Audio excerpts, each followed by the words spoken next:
দূর থেকে টটিনিকে সাহায্য করছে পরশুরাম। ওদিকে টটিনি কোর্ট থেকে বেরিয়ে এসে উচিত শিক্ষা দেয় কর্ণ চ্যাটার্জি আর নন্দিনীকে। হ্যাঁ বন্ধুরা, পরশুরাম ধারাবাহিকে আজকের পর্বে দেখানো হয়েছে এদিকে কর্ণ চ্যাটার্জি কোর্টের মধ্যে গিরগিটির মতো রং পাল্টে পাশে দাঁড়ায় টটিনির। ওদিকে টটিনি বাড়ি ফিরতেই কর্ণ চ্যাটার্জি বাড়িতে ফোন করে জানিয়ে দেয় যে টটিনির বাচ্চার দায়িত্ব নিতে চায়। তখনই টটিনি ভীষণ রেগে যায়, পাল্টা জবাব দেয় কর্ণ চ্যাটার্জিকে টটিনি কারো সাহায্য নিতে চায় না। কর্ণ চ্যাটার্জি জানিয়ে দেয় যে আমি কোনো মুদির দোকানে মাল পাঠাইনি। এদিকে টটিনিও জানিয়ে দেয় যে আমি আপনার থেকে কেন টাকা নেব, আর আমি আপনার থেকে কেন কিছু নিয়ে আমার ছেলে মেয়েদের খাওয়াবো। দরকার পড়লে আমি উপোস যাব, তবুও আপনার থেকে কিছু নেব না।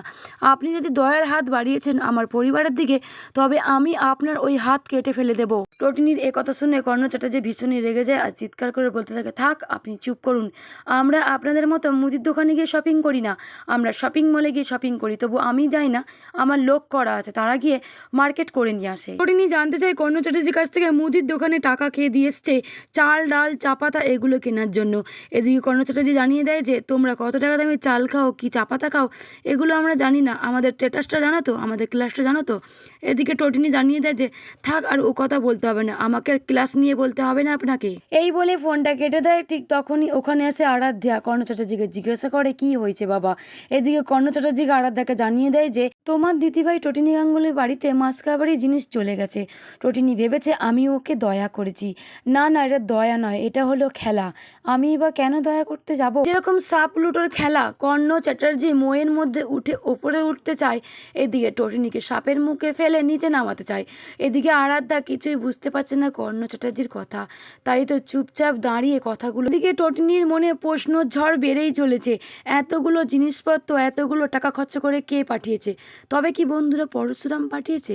তার পরিবার খেতে পাচ্ছে না, ঘরে কোনো অন্ন বা দানা নেই। এদিকে হাসপাতালের মধ্যে পরশুরামের পুরনো কথা মনে পড়তে থাকে, যখন তার সন্তানদের বাঁচিয়েছিল গিয়ে। টটিনিকে সে ভীষণই ভালোবাসে, তাকে ভুলতে পারছে না, তাই তার পুরনো স্মৃতিগুলো পরশুরামের মনে পড়ছে। ভীষণই সে নিজেকে নিজে কষ্ট দিচ্ছে, কষ্টও পাচ্ছে, গুলির যন্ত্রণায় কাতরা হয়ে মরছে। পরশুরামের চোখে জল। ঠিক তখনই ওখানে আসে শীতল, পরশুরামকে কান্নাকাটি করতে বারণ করে, আর পরশুরামের চোখে জল মানায় না। শীতল ভীষণই ভালোবাসে পরশুরামকে, তাই তো আবারও কাছে পেতে চাইছে। টটিনিকে ভুলে যাবার কথা বলছে পরশুরাম। আজকে এখানে পরশুরাম বেঁচে আছে, টটিনিকে হ্যারাসমেন্ট হয়ে বারবার কোর্টে যেতে হচ্ছে, তাই নিজেকে ভীষণই লজ্জা বোধ করছে পরশুরাম শীতলকে জানিয়ে দেয়। এদিকে শীতল জানিয়ে দেয় যে পরশুরামের চোখে জল তোমার হাতিয়ার না প্রহার আর চেম্বার, তোমার চোখে জল মানায় না। এই কেসটার সমাধান কি করে পরশুরাম করবে? তাই তো সে নিজের বাড়িতে মাছ খাবারই পাঠিয়ে দিয়েছে, বাচ্চাদের স্কুলের ফিজও পাঠিয়ে দিয়েছে। শীতলকে সব কথাই খুলে বলে পরশুরাম আজকে। এটা পরশুরামের জীবনে জটিলতম কেস, যেখানে তার স্ত্রী খুনি আসামি, আর আমি সেই স্বামী, আমাকে খুন করার বদলে সে আজকে অপরাধী। এদিকে শীতল জানিয়ে দেয় যে টটিনির সামনে তাকে যেতে বারণ করে। দুয়ে দুয়ে চার। ওদিকে টটিনি কিছুতেই মেলাতে পারছে না আসলে মাছ খাবারটা কে পাঠিয়েছে। আবারও শীতল পরশুরামকে জানিয়ে দেয় যে টটিনির সামনে যেতে বারণ করে। টটিনির সবটাই নাটক করছে, আবারও পরশুরামকে সামনে পেলে তবেও আবারও তোমাকে শ্যুট করতে পারে।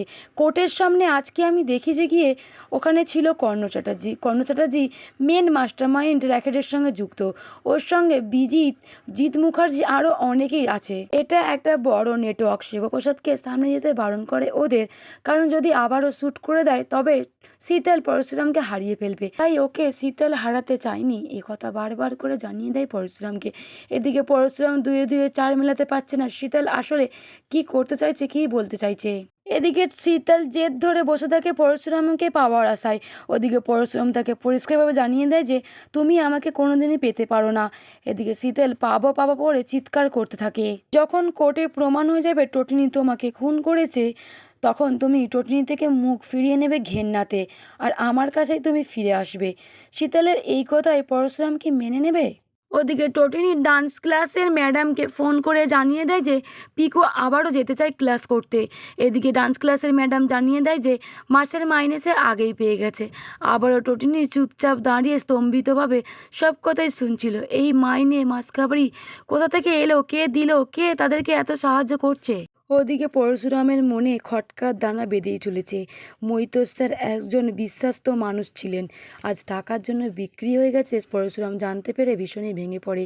এরকম হতে পারে স্পেশাল ব্রাঞ্চের অফিসাররা সেটা জানতে পারেনি। কবেই আগে টাকাতে বিক্রি হয়ে গেছিল সৌরভ, আজকে মৈতর স্যারও। এদিকে টোটিনি লাট্টু পিকো ভীষণই ভয় পেয়ে আছে। একেই তো ষড়যন্ত্রের শিকার করেছে টোটিনিকে, আবারও নতুন করে ষড়যন্ত্র ফাঁদ পাচ্ছে কাকে ফাঁসানোর জন্য।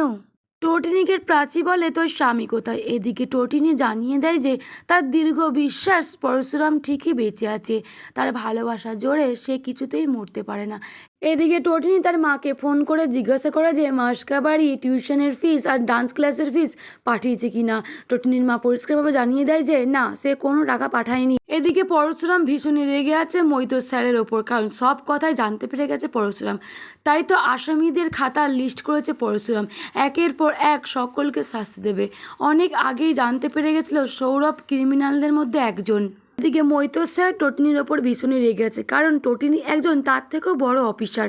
তাই তো আবারও বড় করুণ ষড়যন্ত্র করছে জিৎ মুখার্জি, কর্ণ চ্যাটার্জি, বিজিত লাহিড়ী, পাভিন ও সৌরভ।